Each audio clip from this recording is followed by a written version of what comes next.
Beverly Ann Thornton was exactly 68 years old when she realized that 41 years of silent dedication could be erased with a single flick of a gold-plated fountain pen. She sat in the mahogany-paneled boardroom of Thornton Builders, a building she had designed in secret while her husband Gerald took the credit, watching as her own children prepared to bury her alive beneath the weight of her own legacy.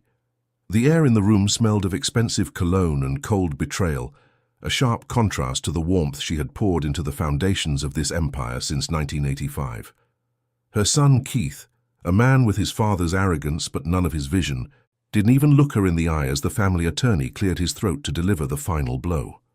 Beverly's hazel eyes remained piercing behind her thin-rimmed glasses, her posture as upright as a structural beam, even as she felt the ground shifting beneath her sensible boots.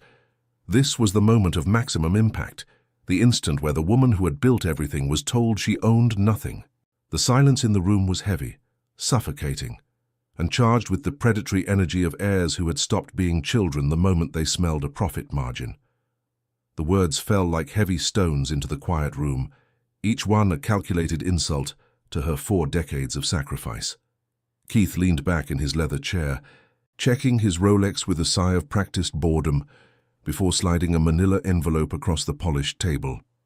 He told her, with a voice as cold as a winter morning in Philadelphia, that she was a glorified housewife who liked to doodle, and that $1,200 a month was more than enough for a woman who just needed a porch and a television to wait for the end. He didn't just strip her of her dignity, he handed her a 30-day eviction notice from the very home where she had raised him, the home she had paid for with her own $50,000 inheritance back in 1984.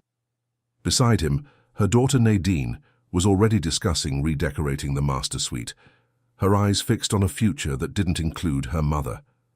They saw an obsolete relic, a discarded blueprint of a life they considered over, never suspecting that the woman sitting before them was mentally calculating the structural integrity of their greed.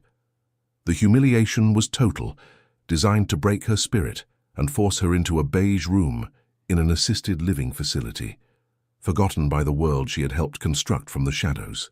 Beverly's fingers gripped her leather drafting bag until her knuckles turned a stark bone white, but she did not let a single tear fall in front of the monsters she had unintentionally nurtured. She felt a cold stone forming in the center of her chest, not of despair but of a terrifyingly clear resolve that only an architect of her caliber could possess.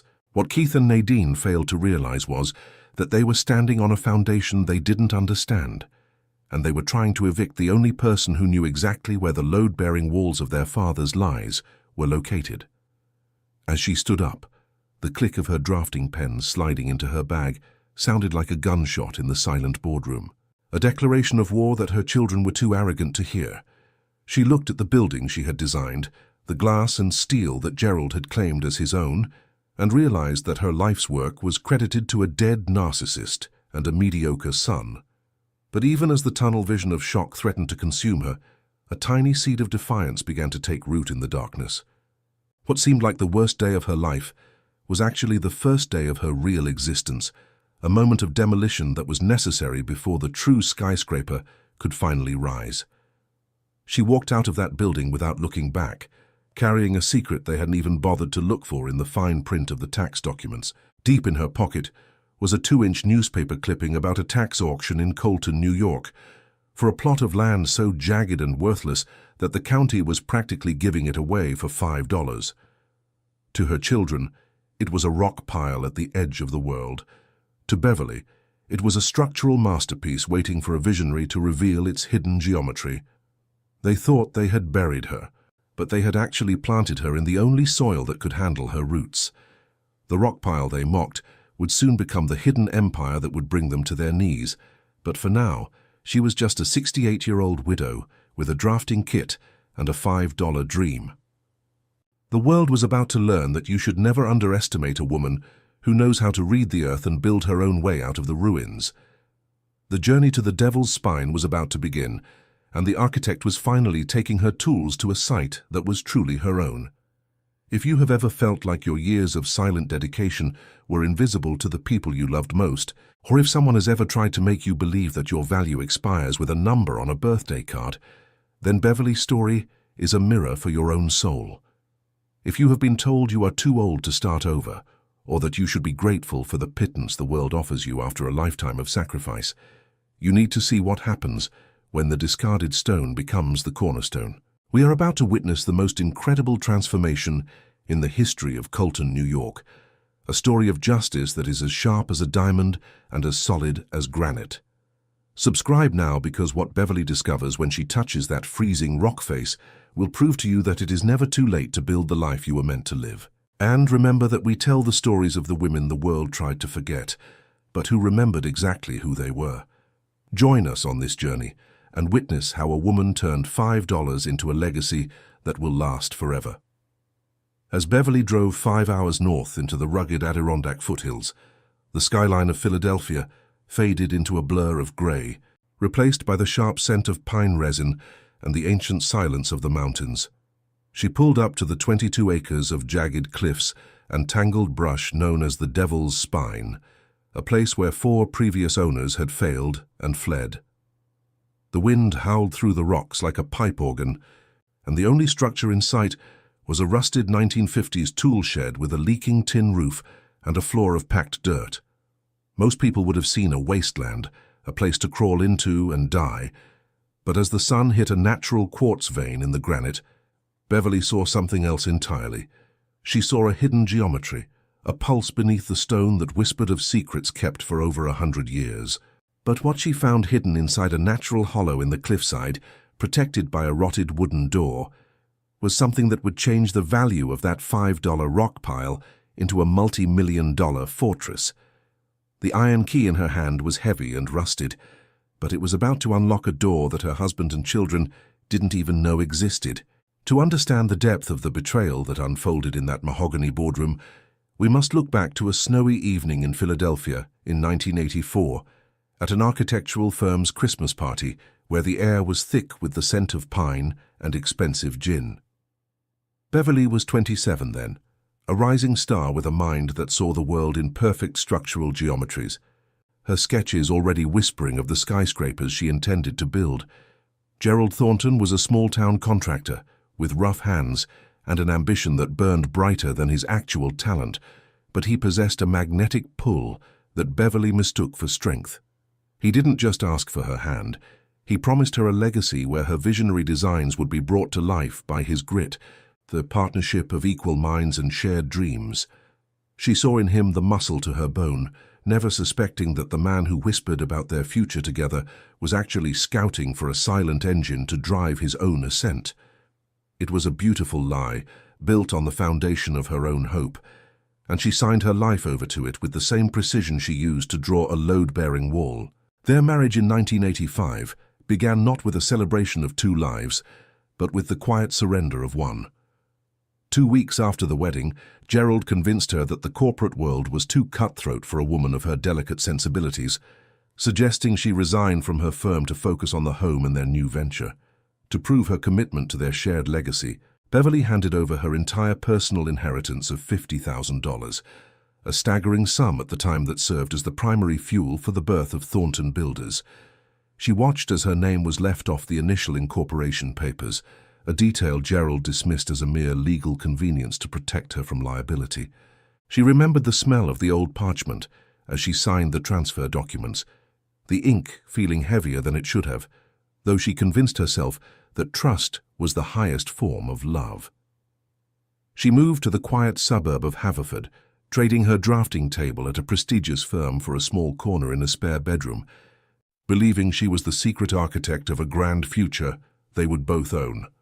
The routine of her sacrifice established itself with the relentless ticking of a clock, beginning every morning at 5 o'clock, when the house was still draped in the blue shadows of pre-dawn. While Gerald slept, Beverly sat in the kitchen with his construction blueprints spread across the oak table, the steam from her coffee rising like a ghost over his many structural errors. She spent hours meticulously redrawing his clumsy designs, fixing the load-bearing calculations, and refining the aesthetic lines that would eventually make him the most sought-after builder in the tri-state area. When he woke, she would present the corrected plans as gentle suggestions, allowing him to take the credit in every meeting and on every permit. She learned to speak in the language of we, while he mastered the language of I, a subtle shift in grammar that slowly erased her presence from the very company she was building.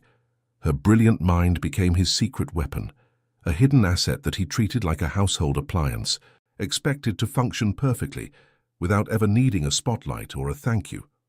By the 10th year of their marriage, the erosion of Beverly's professional identity was almost complete, a slow-motion demolition that she barely noticed until the walls were already down. Gerald had quietly removed her name from all professional licenses, claiming it was a move to simplify their taxes and reduce the insurance premiums for Thornton Builders. He started introducing her at industry galas as his lovely wife, a title that felt like a beige shroud draped over her vibrant intellect, effectively silencing her in the rooms where her own designs were being praised. She became the woman who organized the high-stakes dinners and managed the household staff, the invisible pillar that held up the roof while Gerald preened in the sunlight of public admiration. She could feel her dreams of building sustainable, living communities being tucked away into a drawer, replaced by the immediate demands of his growing ego and the children who were beginning to arrive. She was no longer Beverly the architect. She was the ghost in the machine, a designer whose only canvas was the shadow of her husband.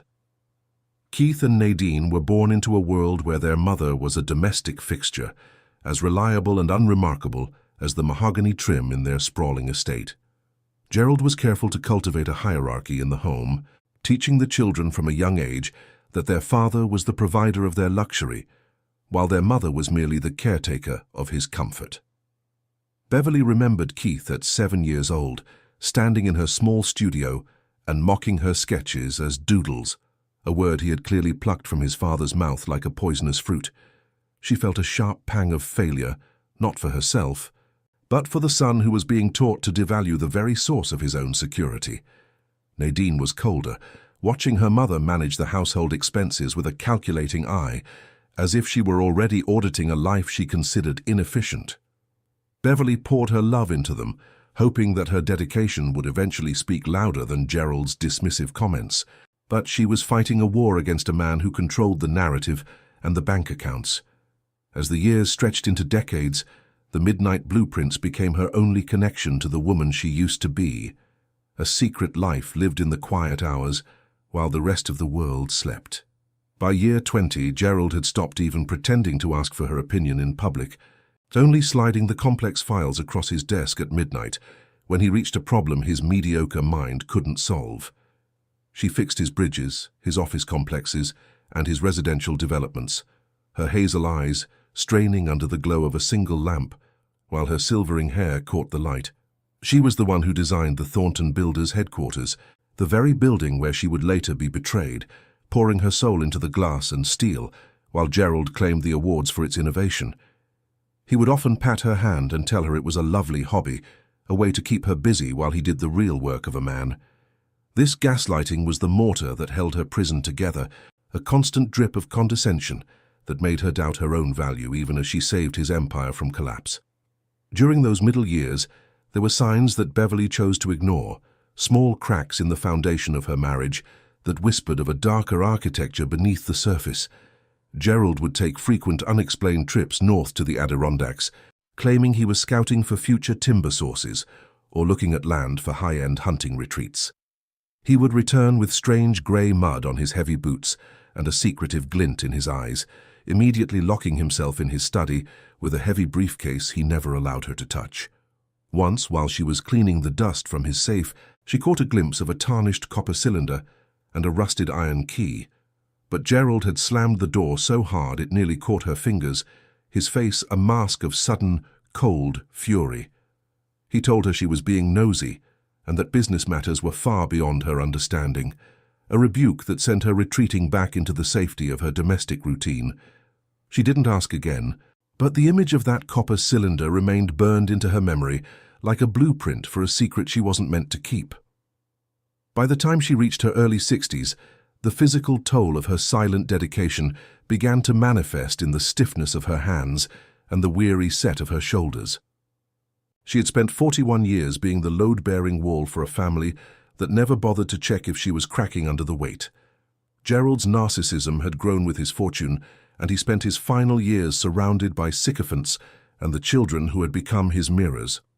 Keith had joined the company as a civil engineer, possessing his father's arrogance, but lacking even the basic competence that Beverly had spent a lifetime supplementing. She watched with a sinking heart as Gerald began holding secret meetings with Keith and the family attorney, Marcus Vane, 2 years before his heart finally gave out. They would huddle in the boardroom she designed, their voices dropping to a low hum whenever she passed the door, the air in the hallway turning cold. With the scent of a conspiracy, she was too exhausted to fight. She felt the ground shifting, the foundation of her life beginning to crumble, but she stayed silent, a good soldier to the end. Standing in the headquarters of Thornton Builders just weeks before the final betrayal, Beverly looked at the reflection of her silver-white hair in the polished glass and realized she was a stranger in her own creation. Every curve of the atrium and every structural beam was a piece of her own mind, yet her name appeared nowhere in the lobby, her face absent from the wall of founders. She had allowed Gerald to erase her, believing that her contribution was enough as long as the family was secure and the empire thrived. She realized then that the children she had raised with such warmth had become as cold as the stones she had taught their father to quarry, their eyes reflecting only the dollar signs of their inheritance. The realization was a jagged blade in her chest, but it also brought a terrifying clarity that she had ignored for too long. She was 68 years old, and she was standing on the ruins of a life she had built for others, a discarded blueprint that everyone expected to be tossed into the dumpster of history. As she packed her small suitcase in the final days of her 30-day eviction notice, the silence of the house was a heavy, suffocating weight that smelled of dust and forgotten promises. She found her grandmother's silver compass at the bottom of a drawer, its needle still pointing true despite the years of neglect, and she felt a sudden, sharp connection to the women of her bloodline who had survived much worse. Keith and Nadine were already moving modern furniture into the master suite, the sound of their laughter drifting up the stairs like a mockery of the 40 years she had spent maintaining that very floor. She took only what was hers, her drafting kit, 3 rolls of vintage vellum, and the small secret savings of $4,300 she had tucked away over the decades. She was a woman of 68, heading into a mountain wilderness with nothing but a $5 rock pile to her name, and a heart that was finally beginning to beat for itself. The architect was leaving the ruins behind, and though she didn't know it yet, the secret she had seen in Gerald's safe was waiting for her in the granite heart of the Devil's Spine. The air in the mahogany-paneled boardroom of Thornton Builders felt like it had been sucked out by a vacuum, leaving only the stale scent of floor wax and the cold, metallic tang of betrayal. Beverly sat at the far end of the table she had once chosen for its structural beauty, her hazel eyes fixed on the silver-haired attorney, Marcus Vane, whose voice droned on with the mechanical precision of a funeral dirge. He began with a lengthy preamble, praising the late Gerald Thornton's visionary legacy and his peerless contribution to the skyline of Philadelphia, a narrative Beverly had spent 41 years carefully constructing for a man who couldn't even balance a budget without her help. Every word was a calculated erasure of her existence, a verbal demolition of the decades she had spent in the pre-dawn shadows, fixing blueprints and calculating load-bearing weights.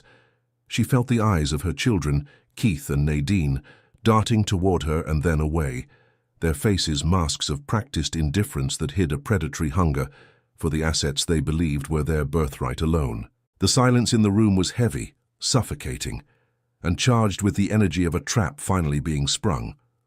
The first blow landed with a soft rustle of parchment as Marcus Vane disclosed that the family's $4.5 million Haverford estate had been transferred entirely to Keith in late 2024, nearly 2 years before Gerald's heart had given out.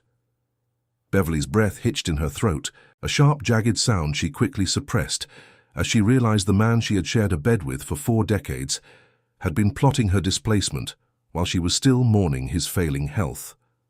The home where she had raised her children, the gardens she had planted with her own calloused hands, and the very walls she had designed for maximum stability were no longer hers. Keith didn't even have the decency to look up from his leather-bound portfolio, his thumb idly stroking the edge of his expensive mahogany desk as if he were already measuring the space for his own ego. It was the first layer of a systematic dismantling, a clear signal that her presence in the Thornton legacy was considered an architectural error that needed to be corrected. The room seemed to shrink, the walls she had designed now pressing inward, as the realization of Gerald's long-term deception began to settle in her bones like a winter chill. The humiliation deepened as the attorney moved to the distribution of company shares, announcing with a clinical lack of emotion that the entirety of Thornton Builders was to be split 50-50 between Keith and Nadine. There was no mention of the $50,000 inheritance Beverly had signed over in 1985 to save the firm from bankruptcy, nor of the 41 years she had spent as the ghost architect of every major project they owned. She watched as her children exchanged a brief knowing glance, a silent confirmation of a victory they had not earned but were eager to claim. To them, she wasn't the woman who had saved their father's empire. She was a domestic fixture that had outlived its usefulness, a piece of old furniture that was cluttering up the sleek, modern future they envisioned for themselves.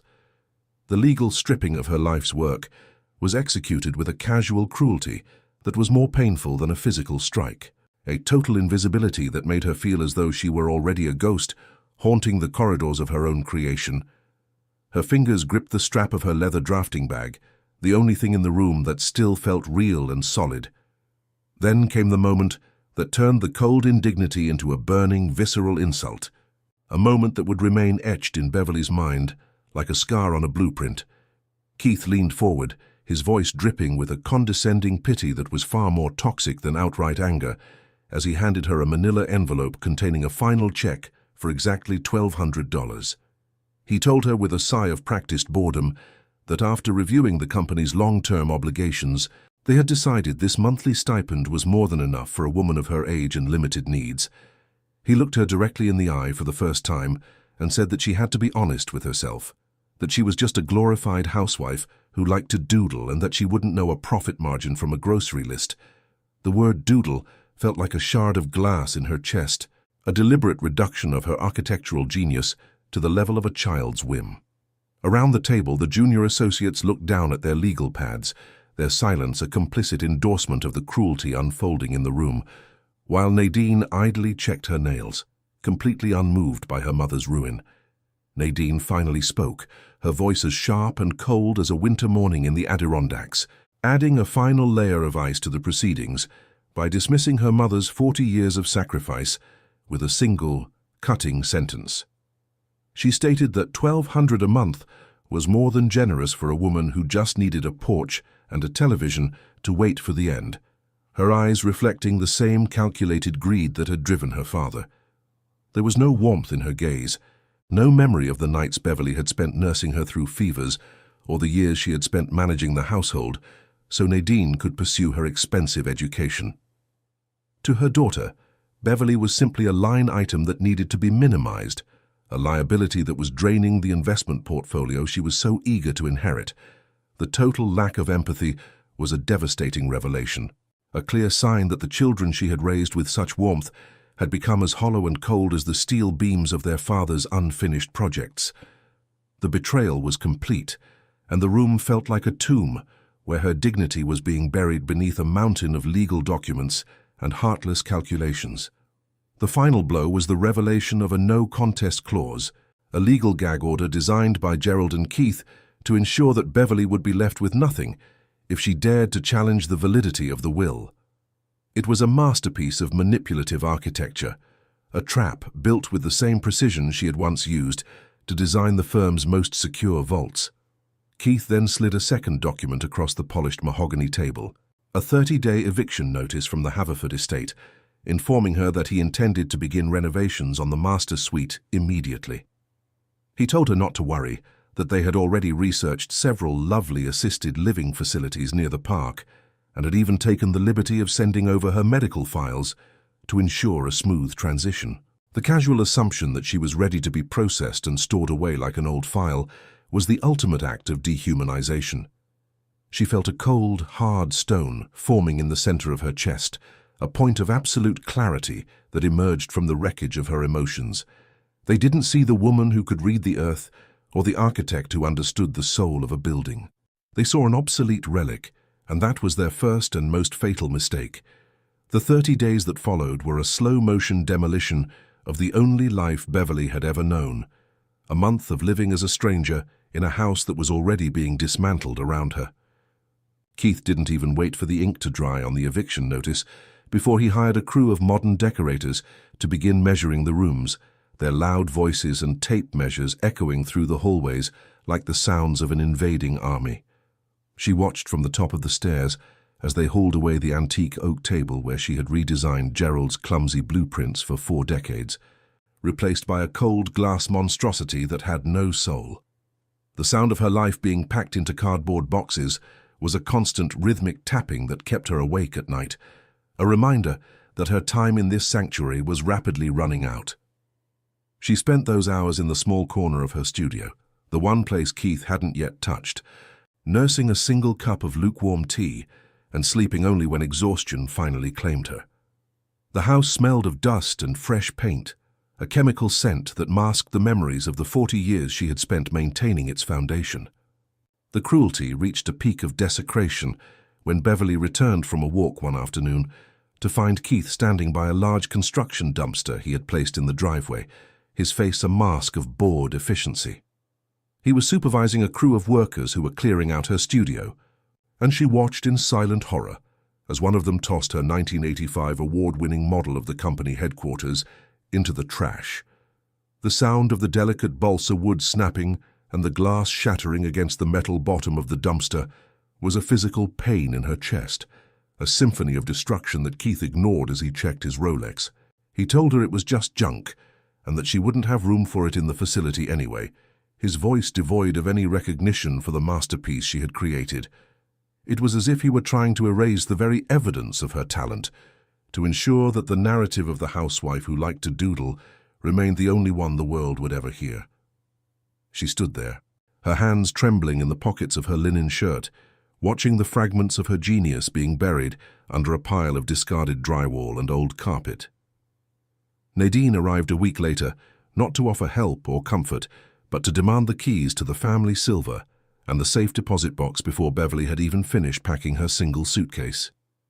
She walked through the house with a clipboard, marking items for sale or storage with a clinical indifference that made Beverly feel like a trespasser in her own home. When Beverly asked if she could keep the silver compass that had belonged to her grandmother, Nadine had sighed with exasperation, stating that they needed to audit everything for the estate tax and that she shouldn't be so sentimental about old metal. The following morning, Beverly found that the locks on the guest house had been changed while her drawing table was still inside, a final petty act of control that left her standing on the gravel path with no way to retrieve her most essential tools. The message was clear. She was no longer welcome on the land she had paid for with her own inheritance, and every second she remained was an inconvenience to the new masters of the Thornton Empire. She felt the weight of her 68 years pressing down on her, a heavy, suffocating burden of invisibility and loss. The isolation of those final days was a heavy, grey shroud that draped over the once vibrant house, leaving Beverly to eat her meals of toast and tea in the silence of her bedroom. She became a ghost in the hallways, moving quietly to avoid the loud, arrogant presence of Keith and his designers, her hazel eyes reflecting a world that had turned its back on her. She spent the long, cold nights hunched over a small flashlight, meticulously mapping out every tax-delinquent property in the tri-state area, using the old surveying maps she had kept hidden in her drafting bag.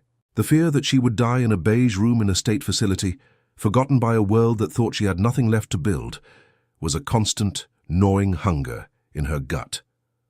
But beneath that fear, a new foundation was beginning to form, a solid, unshakable resolve that was born from the very ruins of her betrayal. She realized that Gerald had spent 40 years trying to break her spirit, but all he had done was teach her how to survive the pressure of a collapsing structure. She wasn't just leaving a house. She was preparing to build a fortress, and she would start with the only thing they hadn't been able to take from her, her mind. On the final morning, the air in the Haverford estate was as cold and silent as a tomb, the echoes of her 40-year marriage finally fading into the grey light of dawn. Beverly stood in the empty atrium she had designed, her single suitcase and leather drafting bag at her feet, looking at the space where the award-winning model had once stood. There were no tears, only a terrifyingly clear sense of purpose that made her posture as upright as a structural beam. She reached into her pocket and felt the 2-inch newspaper notice for the tax auction in Colton, New York, the jagged rock pile that no one else wanted, and she felt a sudden, sharp connection to the earth itself. She knew that Keith and Nadine were still asleep upstairs, dreaming of the wealth they had stolen, never suspecting that the woman they had discarded was carrying the real blueprint for their downfall.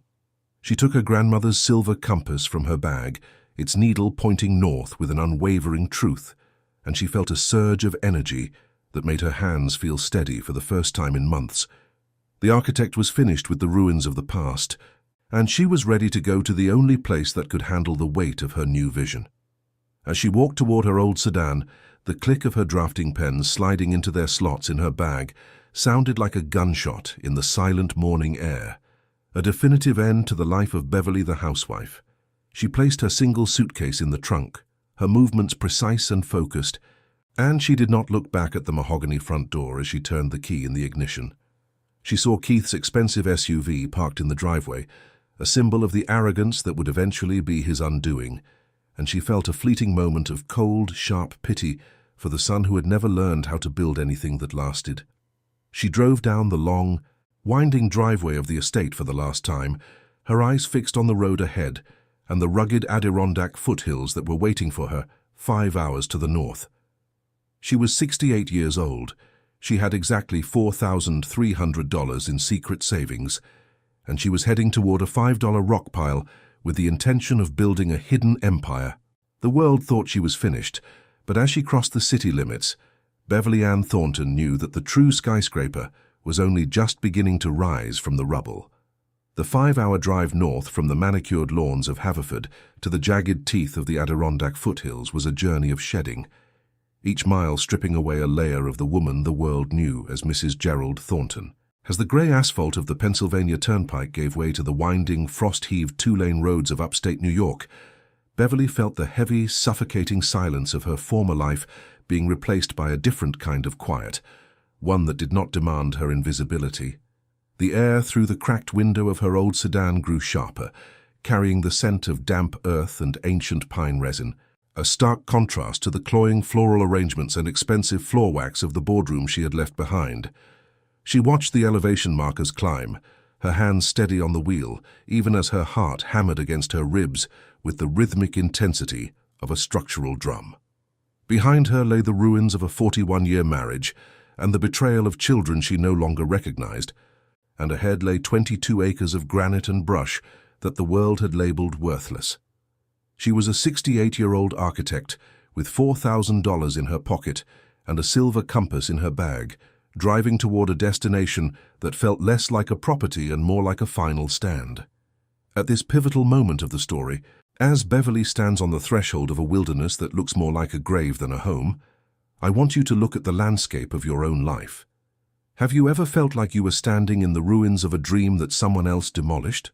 Would you have the courage to drive 5 hours into the unknown with nothing but a drafting kit and a $5 deed? Or would you have accepted the beige silence of the room your children picked out for you? We are at the midpoint of Beverly's transformation, and I want to hear from you.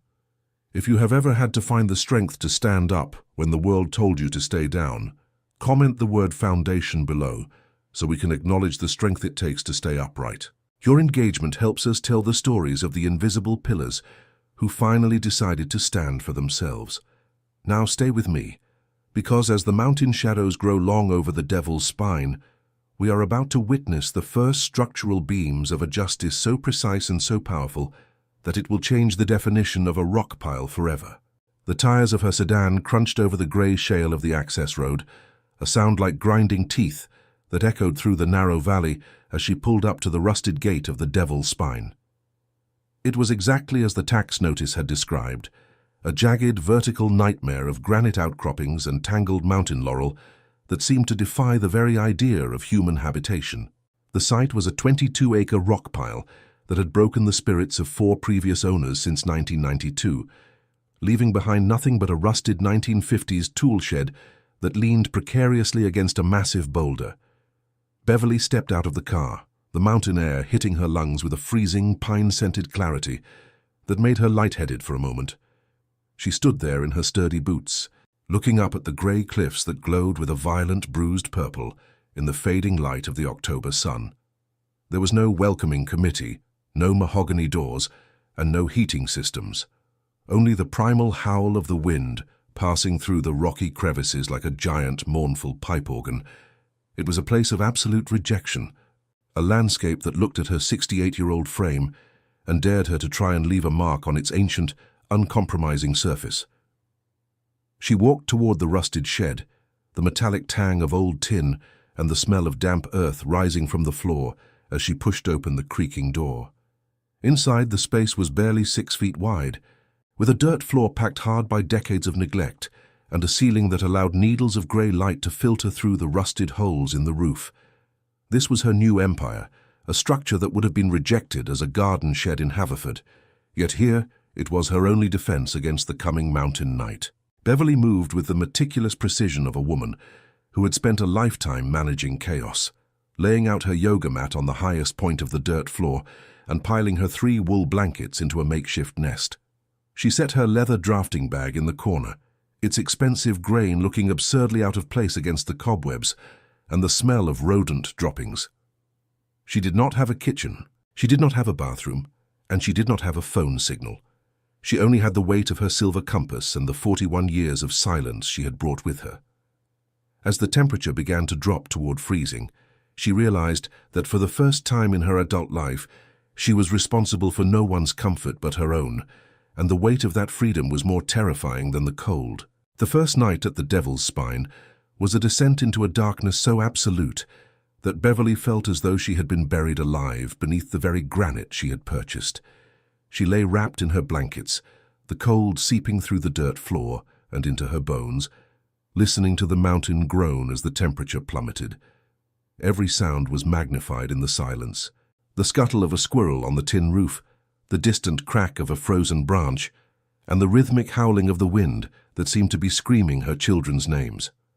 She felt the 68 years of her life pressing down on her chest, a heavy, suffocating realization that she was a woman who had built a skyscraper for a man who did not love her and raised children who viewed her as a line item. The tears came then, not the soft, polite weeping of a widow, but a jagged, visceral sob that tore through her throat and left her gasping for air in the freezing dark. She was terrified of dying alone in this rusted box, of becoming just another failed owner whose name would be forgotten by the next tax auction.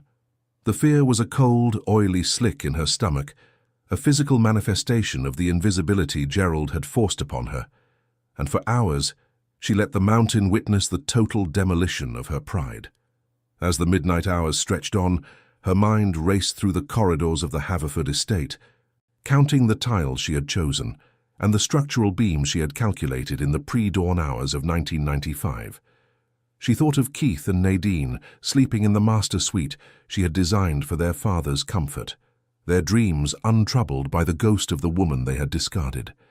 She remembered the $50,000 she had signed over in 1985, an inheritance that was supposed to be her safety net, now transformed into the mahogany desk where her son sat to write her eviction notice. The injustice of it was a bitter, metallic taste in her mouth, a poison that had been dripping into her soul for 4 decades, while she smiled and played the role of the supportive corporate wife. She looked at her hands in the dim moonlight filtering through the roof, the calluses from her drafting pens and the stiffness in her joints a testament to a life of labor that had been credited to a dead narcissist. She was 68, she was homeless, and she was sitting on a rock pile at the edge of the world, a discarded blueprint that the universe seemed ready to toss into the trash. The solitude was so heavy it felt structural, a load-bearing wall of grief that threatened to collapse and bury her before the sun could even rise. Morning arrived not with a fanfare, but with a thin, pale finger of light that reached through a hole in the tin roof and touched the silver casing of her grandmother's compass. Beverly sat up, her body stiff and protesting every movement, her breath coming in white plumes that hung in the freezing air of the shed. She stepped outside into the pre-dawn grey, the world draped in a heavy frost that turned the tangled brush into a landscape of crystal and glass. As the sun finally crested the eastern ridge, a single beam of light hit a natural quartz vein in the massive granite cliff face, igniting a flash of brilliant, prismatic color that illuminated the hidden geometry of the slope. In that instant, the architect's eye took over, seeing past the brush and the rubble to the perfect terraces and natural foundations that the mountain was offering. She saw the load-bearing potential of the granite shelves and the way the light carved out spaces that no human hand could have designed with such grace. The fear did not disappear, but it was suddenly overlaid by a professional curiosity that was stronger than her grief. She realized that the land had not rejected the previous owners. They had simply lacked the eyes to read the blueprint that was already written in the stone. She did not make a grand declaration or a dramatic vow. She simply walked to the trunk of her car and pulled out a small, rusted hand axe she had found in the back of the garage before leaving. The decision to stay was written in the way she gripped the handle, her fingers finding the familiar balance of a tool as she turned back toward the tangled mountain laurel that choked the path to the cliff. She began to clear the brush, each swing of the blade a rhythmic, physical rejection of the invisibility her children had tried to impose on her. The work was grueling, her muscles screaming with the effort and her lungs burning in the cold air. But with every branch she cleared, a new vista of the valley below began to reveal itself. She was not just clearing land, she was excavating her own identity, stripping away the domestic labels and the corporate wife mask to find the architect who had once dreamt of building living homes. By noon, she had cleared a small circle near the granite face, a space that was clean and defined, a foundation of her own making that no attorney could take away. The mountain was silent, watching her with an ancient, indifferent patience, but Beverly felt a pulse beneath her boots that told her she was finally standing on ground that would not shift beneath her.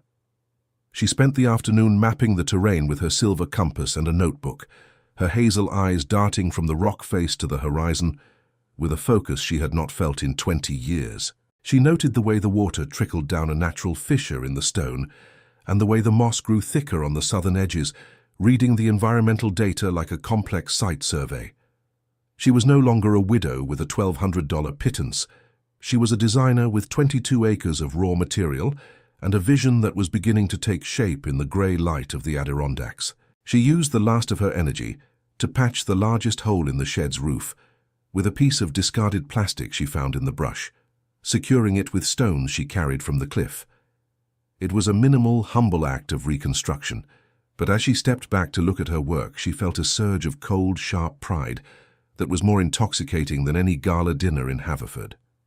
She was 68 years old, she was sleeping on a dirt floor, and she was starting to build a world that would never require a man's signature to be valid. The housewife who liked to doodle was gone, and the architect of Thornton Hillside was beginning to wake up. As the sun began to dip below the ridge for the second time, casting long skeletal shadows across the cleared circle, Beverly heard a sound that did not belong to the wind or the mountain. It was the low rhythmic chugging of an old engine, a mechanical heartbeat that grew louder as it climbed the access road toward her gate. She stood by the shed, her hand axe still gripped in her calloused hand, watching as a battered primer gray pickup truck pulled to a halt just a few yards from her sedan. A man stepped out, his tall frame slightly hunched, as if he had spent a lifetime carrying the weight of the forest, his face a map of deep lines and weathered grace. He did not say anything at first, just stood there with his hands in his pockets, looking from the cleared brush to the woman with the silver hair and the piercing hazel eyes. He looked at her sketches lying on the rock, and then he looked back at her, his eyes reflecting a recognition that made the hair on her arm stand up. But what he said next would either be the final blow to her survival or the first structural beam of her new empire. And as he reached into the bed of his truck for a heavy, iron-bound chest, Beverly realized that the devil's spine was about to reveal a secret that had been waiting for a century. By the third week of October, the Adirondack air had turned into a whetted blade that carved through the thin walls of the rusted tool shed, forcing Beverly to spend every daylight hour in a state of rhythmic, bone-deep labor just to keep her blood moving. She was 68 years old, a woman who had once navigated the climate-controlled corridors of Philadelphia Power, now hunched over a patch of frozen earth with a dull hand axe and a silver-handled shovel. She was clearing a dense thicket of mountain laurel near the base of the tallest granite spire when she noticed a strange, persistent trickle of water emerging from a narrow fissure in the rock. It was not the haphazard runoff of a recent rain, but a steady, crystal-clear pulse that smelled of deep earth and cold minerals, a sound that bypassed her ears and seemed to resonate directly in her chest. As she cleared away a century of rotted leaves and tangled roots, her shovel struck something that did not ring like stone or thud like wood, but emitted a hollow metallic clank that echoed through the silent valley. Her hazel eyes narrowed behind her glasses as she dropped to her knees, her calloused fingers digging into the wet, freezing mud to reveal the corner of a small, rotted wooden door built directly into a natural hollow in the granite face. The door was less than 2 feet square, its iron hinges so swollen with rust that they looked like orange coral, yet it held a secret that the mountain had protected since the last Great War. Beverly felt a surge of professional adrenaline that she hadn't experienced since her days at Penn State, a visceral recognition that this was not a random cavity, but a deliberate, structural concealment. She used the edge of her axe to pry the wood away, the sound of the splinters snapping like dry bone in the quiet morning air, until the darkness of the hollow was revealed. Inside, protected from the elements by the overhang of the cliff, sat a sealed copper cylinder, 12 inches long, and turned a vibrant, crusty green from a century of oxidation. It felt heavy and cold in her hands, smelling of metallic salt and ancient dust. A time capsule left by a ghost who seemed to have been waiting specifically for a woman with Beverly's particular set of eyes. She sat on a flat shelf of granite, her breath coming in white plumes as she began to carefully pick away the wax seal that had kept the interior airtight since 1920. Every sense was heightened, the rough texture of the copper, the distant cry of a hawk, and the sudden, sharp scent of old parchment that escaped the cylinder as the cap finally gave way. Inside the copper vessel, Beverly found a tightly rolled bundle of documents wrapped in oilcloth, their edges crisp and preserved with a terrifyingly beautiful precision. As she unfurled the first sheet, her breath hitched. It was a master surveyor's map from 1920, hand-drawn in indelible blue ink that glowed against the yellowed vellum. Her architect's mind immediately decoded the geometry of the lines, realizing with a jolt of electricity that the Devil's Spine was not a worthless rock pile, but a geological anomaly of immense strategic value. The map detailed a massive, untapped underground mineral spring that ran directly beneath her 22 acres, a source of water so pure and consistent that the original surveyor had marked it as a perpetual water right. In the state of New York, a documented right of this caliber, especially one that had never been exploited or subdivided, was a legal diamond worth upwards of $750,000. She traced the blue lines with a trembling finger, realizing that the $5 rock pile her children had mocked was actually sitting on a liquid fortune that would have made her husband, Gerald, weep with envy. But the map held a second secret, one that was even more devastating in its potential for justice. The geological footnotes on the map indicated that the jagged vertical cliffs of the property were composed of a rare, high-density blue granite, a stone that was virtually extinct in the quarries of the Northeast. Beverly felt a cold, sharp smile touch her lips as she remembered the panicked phone calls she had overheard Keith making just months before her eviction. He was struggling with a multi-million-dollar municipal project in Philadelphia, a luxury waterfront plaza that required a specific type of blue granite for its facade to meet historical preservation codes. He was currently importing the stone from Europe at a massive loss, a logistical nightmare that was bleeding the Thornton builder's treasury dry and threatening to bankrupt the legacy he had stolen from her. Now, standing on a mountain in Colton, New York, Beverly realized she was literally leaning against the very material her son desperately needed to survive. The power dynamic of the Thornton family didn't just shift, it shattered. She held the monopoly on the one thing that could save her son's company, and she had bought it for the price of a cup of coffee, while he was busy picking out new curtains for her master suite. Beneath the maps lay a smaller handwritten letter on heavy stationery. The ink faded to a soft brown, but the penmanship remains bold and unwavering. It was a message from the land's original owner, a female homesteader named Clara, who had vanished into local legend a century ago. and her words spoke directly to Beverly's fractured soul. Clara wrote that the mountain was a living thing that only revealed its heart to those who did not try to break it, and that she had hidden these deeds for the woman who would one day come to the Devil's Spine not to conquer it, but to listen. To the woman who finally hears the pulse of the stone, the letter read, "This land will give you everything if you have the courage to build in its image, and the strength to stand against those who see only profit." Beverly felt a single, hot tear escape and fall onto the copper cylinder, a moment of profound kinship with a woman she had never met but who had understood her struggle perfectly. For 41 years, Beverly had been told she was a doodle, a housewife, a decorator of other people's lives, but the mountain and the ghost of Clara were finally calling her by her true name, architect. As she sat in the silence of the hollow, the weight of the discovery began to transform into a structural plan of such elegance and power that it made her former designs look like children's blocks. She saw how the mineral spring could be diverted to create a self-sustaining irrigation system for the eco-cabins she dreamt of building, and how the blue granite could be quarried minimally to provide the very walls of a resort that would be invisible from the valley floor. She was no longer a victim of a heartless will. She was the custodian of an empire that was hidden in plain sight, a fortress of stone and water that no attorney could touch and no ungrateful son could comprehend. The fear that had been her constant companion since the boardroom meeting was replaced by a cold, calculating resolve that was as solid as the granite beneath her boots. She didn't need a $4.5 million estate in Haverford to be a queen. She needed exactly 22 acres of rejected rock and the knowledge of how to use it. The demolition of her old life was finally over, and the reconstruction was no longer a dream of survival, but a mission of absolute, uncompromising excellence. She was so absorbed in the documents that she didn't hear the approach of the primer gray pickup truck until the engine cut out, the silence of the woods returning with a sudden heavy weight. Samuel Briggs stepped out of the vehicle, his weathered face unreadable as he walked toward her, his eyes moving from the copper cylinder in her lap to the clear water pulsing from the rock face.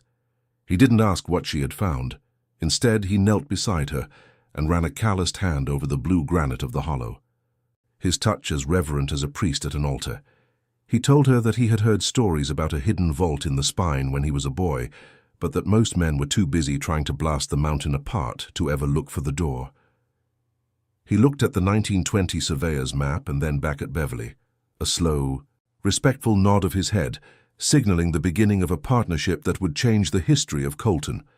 Sam told her that his defunct sawmill was filled with reclaimed cedar and heart pine that was as hard as iron, and that if she had the vision to draw it, he had the machines and the muscle to make it stand. He saw the fire in her hazel eyes, a light that had been smothered for 40 years, and he recognized the look of a creator who was finally finished being a ghost.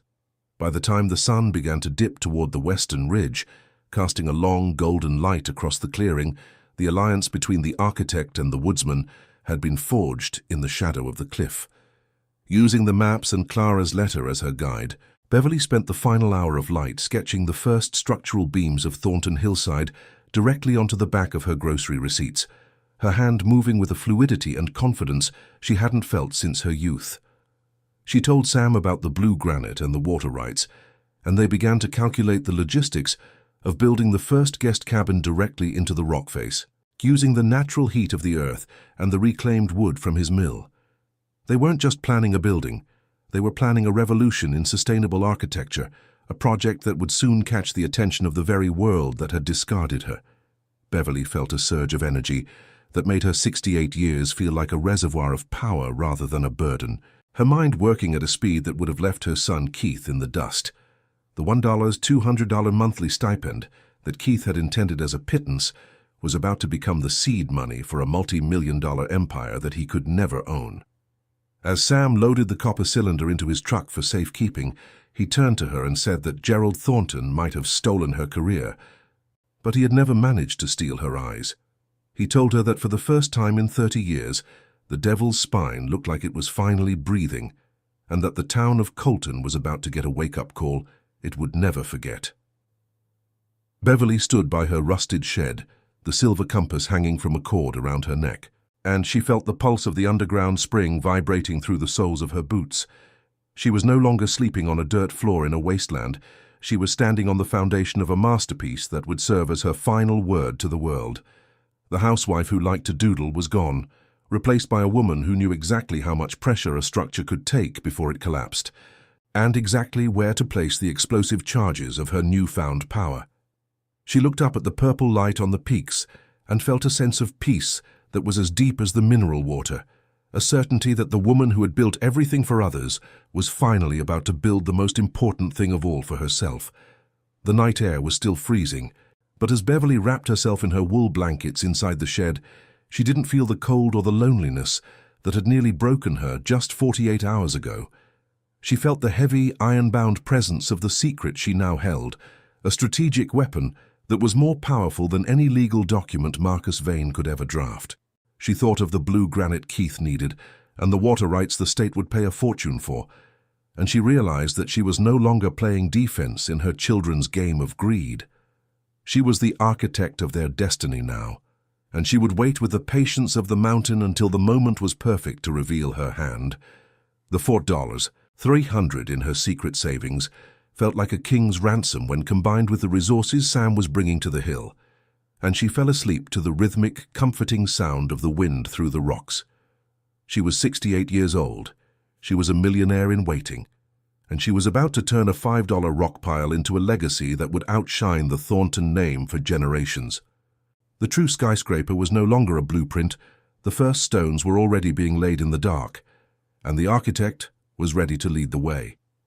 6 months had passed since the first freezing night Beverly spent on a dirt floor, and the transformation of the Devil's Spine was nothing short of a structural miracle. Where there had once been a rusted tool shed and a tangled mess of mountain laurel, there now stood Thornton Hillside, a cluster of 3 breathtaking eco-cabins that seemed to breathe with the mountain itself. The walls were crafted from the rare blue granite she had discovered, and the massive floor-to-ceiling glass panels reflected the purple Adirondack sunsets with a clarity that made the structures nearly invisible against the cliff. Inside, the scent of cedar smoke and wild lavender from the mountain springs replaced the smell of decay, and the sound of the wind was no longer a howl, but a soft, rhythmic hum through the double-paned insulation she had designed. Beverly stood on the wide timber deck of the main cabin, her silver hair catching the golden light of late afternoon, looking 10 years younger in her charcoal work pants and a tailored linen shirt. She was no longer a widow waiting for the end. She was the architect of a living masterpiece that had already graced the pages of every major design journal in the country. The arrival of the black Cadillac Escalade was signaled by the crunch of expensive tires on the new gravel driveway, a sound that felt like a jagged intrusion into the serenity of the hill. Keith and Nadine stepped out of the vehicle, looking absurdly out of place in their tailored city suits and polished leather shoes, their eyes widening as they took in the architectural marvel that had risen from what they called a rock pile. Keith adjusted his silk tie with a nervous twitch, his face a mask of calculated concern that couldn't quite hide the desperate hunger in his gaze as he stared at the blue granite walls. Nadine clutched her designer handbag to her chest, her usual cold indifference replaced by a stunned silence as she realized that her mother had built a multi-million-dollar empire with the very pittance they had mocked. They walked toward the main deck with a hesitant, predatory grace, their shadows stretching long and thin across the ground that Beverly now owned outright. They had come to the mountain not out of love, but because the walls of their own stolen kingdom in Philadelphia were beginning to show the structural cracks of their shared incompetence. Keith was the first to speak, his voice projecting a forced oily warmth that made Beverly's skin crawl as he stepped onto the cedar deck. He told her that they had been worried sick about her living in such a primitive environment and that they had driven all this way to bring her home where she belonged. He spoke in long, rambling sentences about family unity and the burdens of the company, trying to frame his arrival as an act of mercy rather than the desperate salvage mission it actually was. Nadine chimed in with a practiced sigh, suggesting that the mountain air must be getting to Beverly's head and that it was time to let the professionals handle the property so she could rest. They stood there like 2 actors in a poorly rehearsed play, their eyes darting around the resort to calculate its market value, while they tried to gaslight the woman who had designed every success they ever had. They still saw the housewife who liked to doodle, never suspecting that the woman standing before them had already mapped out their total defeat, with the same precision she used to calculate a load-bearing beam. Beverly let the silence hang between them for a long moment, the only sound being the distant pulse of the mineral spring and the soft cry of a hawk circling the peaks. She did not invite them inside, nor did she offer them the hospitality of the home they had evicted her from just months ago. She simply looked at her son, her hazel eyes as sharp and unforgiving as the granite cliffs, and told him that he hadn't come to save her. He had come because he realized his father left the only talent in the family out in the cold. Her voice was calm, steady, and possessed a weight that made Keith visibly flinch, the power dynamic in the family shifting in a single, surgical sentence. She told them that she had built an empire for $5, while they were busy losing one that had cost her 41 years of her life. The economy of her words was a devastating contrast to Keith's desperate verbosity, a clear signal that the time for negotiation had ended before it had even begun. She stood her ground with the unwavering strength of the mountain, a creator who was finally finished being a ghost in the machine of their greed. Keith leaned forward, his face reddening with a mixture of frustration and the arrogance he had inherited from Gerald, and offered her exactly $100,000 to buy the land. He told her it was a generous price for a rock pile, and that he was doing it to ensure she had a comfortable retirement in a proper facility, still trying to play the role of the benevolent provider. He claimed that Thornton Builders needed the site for an expansion project, and that it would be in her best interest to sign the deed over immediately before the market shifted. Beverly didn't even blink as she listened to the hollow promise, her mind already calculating the hundreds of thousands of dollars Keith was losing every week on his failing municipal contract in Philadelphia. She knew that he desperately needed the blue granite from her cliff to avoid a massive breach of contract penalty that would bankrupt the firm. She watched him sweat under the mountain sun, a man who had never learned that you cannot build a skyscraper on a foundation of lies and expect it to withstand the pressure of the truth. She reached into her pocket and pulled out a small folded document, a copy of the geological survey she had commissioned with the first of her guest revenues. She handed it to Keith and told him that she knew exactly why he was there and that his offer was an insult to the very ground he was standing on. She informed him that she owned the exclusive mineral and water rights to the Devil's Spine, and that the blue granite he needed for his historic preservation project was no longer for sale to Thornton Builders. Keith's mouth hung open as he scanned the technical data, the realization of his mother's strategic brilliance hitting him with the force of a structural collapse. He tried to argue, to claim that the rights were part of the family estate, but Beverly interrupted him with a single cutting remark about the no-contest clause he had so carefully drafted. She told him that she had already signed a long-term supply agreement with his biggest competitor, ensuring that Thornton Builders would be forced to continue importing stone at a ruinous loss until the company finally bled out. Nadine tried to intervene, her voice shrill with a sudden panicked realization that her investment portfolio was tied to a sinking ship, but Beverly held up a hand to silence her. She looked at her daughter and told her that $1,200 a month was indeed enough for someone who was waiting for the end, but that she was just getting started. She revealed that she had turned the pittance they gave her into the seed money for the most exclusive eco-resort in the Adirondacks, and that she no longer needed their permission or their charity to exist. The shock on their faces was a visceral reward for every night she had spent in the freezing dark of the shed, a catharsis that tasted like mountain water and cold stone. They stood there in the golden light of her creation, two small, greedy figures who had finally been outmeasured by the woman they tried to erase. Beverly told them that the door behind them was the only thing on the mountain they were allowed to touch, and that they should use it now before she called the local sheriff to remove them for trespassing. The departure was a study in humiliated silence, the black SUV backing down the driveway with a frantic, uncoordinated, jerky motion that reflected Keith's shattered ego. Beverly watched from the deck as they disappeared around the bend, their presence on her hill becoming nothing more than a fading trail of dust in the cool evening air. They were heading back to a world of bankruptcies and legal battles, to a legacy that was crumbling because they had forgotten that the most important part of any structure is the person who designed it. She stood there until the sound of the engine was completely swallowed by the ancient quiet of the mountains, her hands resting on the blue granite railing she had helped Sam install. She felt the pulse of the underground spring beneath her boots, a rhythmic vibration that confirmed she was exactly where she was meant to be. The ghosts of the boardroom were finally laid to rest, and the woman who had spent 41 years building for others was finally the undisputed master of her own horizon. The poetic justice began to unfold with a mechanical precision that would have made an engineer weep, starting with the total collapse of Keith's professional reputation in the city of Philadelphia. Within weeks of his return, his flagship municipal project was shut down by city inspectors, who found dozens of structural flaws in his revised designs, flaws that Beverly would have caught in 10 minutes of review.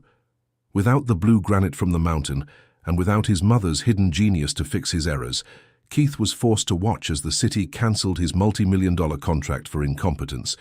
He was hit with massive penalties that wiped out his personal assets, forcing him to sell the very company he had betrayed his mother to control. The irony was a jagged blade. The man who had called her a doodle was now legally barred from practicing engineering in the state, his name a synonym for failure in the industry. He was left with nothing but the arrogance of his father and a mountain of debt that no gold-plated watch could ever hope to repay. Nadine fared no better, her cold calculations proving to be her own undoing as she found herself managing the messy public bankruptcy of Thornton Builders. The social status she had prioritized over her mother's love evaporated like mist in the morning sun as her name was dragged through the financial columns of the Haverford papers. She was forced to sell the family estate to pay off the creditors, the very house she had started redecorating before Beverly had even packed her bags. She ended up living in a modest 2-bedroom apartment, stripped of the luxury she had used as a weapon against her mother, and haunted by the knowledge that she had traded her soul for a portfolio that no longer existed. The irony was absolute. The woman who had worried about Beverly wasting money was now struggling to balance her own checkbook, a victim of the same predatory greed she had encouraged in her brother. She was left alone with the silence of her betrayal, a cold and hollow existence that was the exact opposite of the warmth she had rejected. The contrast between the two lives was a testament to the power of a solid foundation, as Beverly became a millionaire through the sheer force of her own visionary labor, while her children became broke through the weight of their own deceit. While Keith was forced to ask for loans from distant relatives, Beverly was receiving awards for her contribution to sustainable architecture and being sought after by global firms as a consultant. She eventually decided to grant Keith exactly $1,200 a month from a private trust on the strict legal condition that he never attempted to contact her again. It was the same pittance he had offered her in the boardroom, now transformed into a lifeline that kept him just above the poverty line but well below the dignity he had lost. This final act of ironclad justice was not done out of malice, but out of a clinical recognition of what he deserved, a structural balance that restored the moral geometry of the Thornton family name. She had built a legacy that would outshine them all, a fortress of stone and water that the world would remember long after their greed was forgotten. As the last of the purple light faded from the Adirondack peaks, Beverly walked back into the main cabin and sat in the quiet of her studio, the silver compass hanging from a cord around her neck. She looked out the glass wall at the valley below, the lights of the small town of Colton beginning to twinkle like fallen stars in the dark. For the first time since the mahogany boardroom, for the first time in 41 years, she felt a profound, unshakable sense of peace that made her chest feel light. A single jagged sob of pure relief escaped her lips, a sound that carried the weight of 4 decades of silence and the joy of a freedom that had been hard-won in the granite heart of the mountain. It was not a cry of sorrow, but the sound of a structural beam finally settling into place, a definitive alignment of her soul with her surroundings. She was 68 years old. She was an architect of her own destiny, and she was finally home in a structure that was built on the truth. She closed her eyes and listened to the pulse of the underground spring, the heartbeat of an empire that was no longer hidden, but standing tall for all the world to see. 3 years have passed since the dust settled on the access road to the Devil's Spine, and the mountain has finally stopped groaning, replaced by the steady, rhythmic heartbeat of a legacy that belongs to Beverly alone. At 71, Her mornings no longer begin with the frantic clatter of a domestic servant in a house that did not want her, but with the soft, golden light filtering through the blue granite walls of her master cabin. She sits on her deck with a cup of wild mint tea, the steam rising into the crisp Adirondack air. Listening to the crystal-clear pulse of the mineral spring she discovered in that green copper cylinder. The scent of seasoned cedar and damp earth is her new perfume, a fragrance of honesty and hard-won peace that makes the expensive floral scents of Haverford feel like a distant, suffocating dream. She watches the first guests of the season wake up in the eco-cabins that seem to float among the pines, knowing that every structural beam and every load-bearing wall was placed with her own hands and her own genius. Her hazel eyes are clear and focused, no longer searching for approval in the shadows of a dead man, but reflecting the vast, open horizon of a woman who built her own world from a $5 rock pile. The success of Thornton Hillside has transformed Beverly from a discarded widow into a global beacon for sustainable design, her name now synonymous with an architectural revolution that respects the soul of the earth.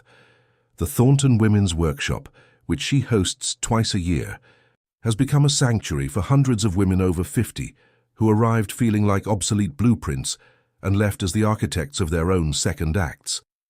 She walks through the common area, her boots clicking with a quiet authority on the reclaimed heart pine floors, teaching them that a foundation is not something you are given, but something you excavate from your own resilience. There is a deep, quiet satisfaction in seeing the transformation of others, a joy that far outweighs the cold prestige of the boardrooms she once frequented in Philadelphia. She is a consultant for firms from London to Tokyo, but her heart remains anchored in the blue granite cliffs of Colton, where the silence is no longer a prison, but a symphony of autonomy. She has proven to the world that an old building is not finished. It is simply waiting for the right hands to reveal the strength that was always hidden behind the surface of its silent dedication. The echoes of her past family life have faded into a manageable, distant hum, a structural adjustment that Beverly handles with the same clinical precision she uses for a site survey. Nadine sends a letter once a month, filled with apologies and a desperate, lingering regret that tastes of the social status she lost in the ruins of Keith's incompetence. Beverly accepts a single dinner invitation once a year at a quiet bistro in Saratoga Springs, where she listens with a kind but firm detachment to the stories of Nadine's new, modest life in a two-bedroom apartment. She offers no business advice and shares no part of her new empire, maintaining a boundary as solid as the cliff she calls home, because she knows that some betrayals can be forgiven but never fully repaired. Keith remains a ghost of a different kind, a man living on exactly $1,200 a month from a trust that requires his total silence as the price of his survival. The irony is a quiet, steady heat in her chest, a reminder that the pittance he intended as a cage became the very measure of his own reduced horizon. She has reclaimed the Thornton name and scrubbed it clean of their greed, leaving behind a legacy that is defined by the stone she moved, not the money they stole. In the quiet hours of the evening, when the purple light spills over the valley and the first stars begin to mirror the lights of Colton below, Sam Briggs often joins her on the deck of the main cabin. They sit in a comfortable, weathered silence that needs no blueprints or explanations, their hands occasionally meeting on the blue granite railing in a late-blooming romance that is as sturdy as iron and as soft as pine needles. Sam looks at her with eyes that saw the architect when everyone else saw a doodle, and he reminds her that the mountain only gave up its secrets because it recognized its own strength in her hazel eyes. Beverly leans her head against his shoulder and reflects on the journey that began with a 5-hour drive into the unknown and a $5 deed for a rock pile. She realizes now that the demolition of her old life was not a tragedy, but a necessary clearing of the site, a removal of the rot and the lies so that the true structure could finally rise. She tells Sam that the world will try to tell you that after 60 you are a finished building, but that they are wrong. You are just a masterpiece waiting for the right foundation to handle your weight. My heart overflows with a deep and humble gratitude for you having stayed with Beverly through every cold night and every triumphant stone of this incredible journey. This story is for every person who has ever looked at the ruins of their own dedication and wondered if there was anything left to build from the rubble of a betrayal. If you have ever felt like your years of sacrifice were invisible to the ones you love most, or if someone has ever tried to make you believe that your value expires with a number on a birthday card, then you are a part of the Thornton Hillside family.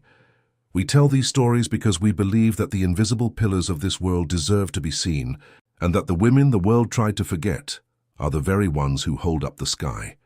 Your presence here is the mortar that holds our community together, a shared understanding that justice is not something that happens by accident, but something we build with our own two hands. Take a moment to reflect on Beverly's courage and ask yourself what kind of empire you could build if you finally decided to stop being a ghost in someone else's life and started being the architect of your own. If Beverly's transformation from a discarded widow to a mountain queen touched a chord in your soul, please leave a single word in the comments that describes how you feel right now. Words like resilient, foundation, or free help us see the impact of her victory and the strength of our community. That we must never confuse silence for weakness in those who have spent a lifetime building for others.